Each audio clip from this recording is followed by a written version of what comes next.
my name is Jessie Brar. I am the founder of A Melanated Guide to Mental Health, and today we're talking a little bit about intergenerational trauma. Intergenerational trauma was a term that was developed to help explain the generational challenges felt by families and communities. Oppressive or traumatic effects of a historical event in one's life or environment are passed down through generations. Without even realizing, this can take a toll on us. It can have long-lasting impacts to current and future generations.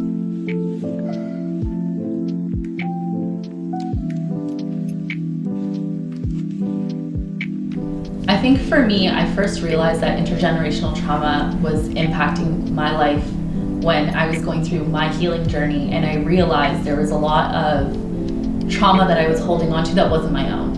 It was trauma that my mom had been through, that my grandparents had been through.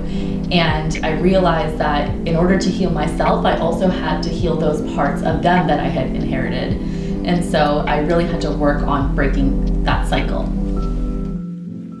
I think once I realized that intergenerational trauma was a really big part of my life, my first step was to understand where that trauma was coming from. So it took a lot of conversations with my mom, with my grandparents, with the people around me to really understand what they had been through and how that was affecting me today.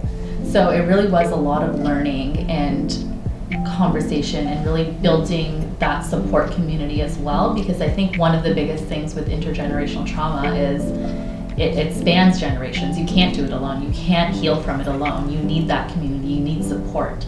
You need the people around you to be there with you, because if you're going to break the cycle, it's going to happen with everyone.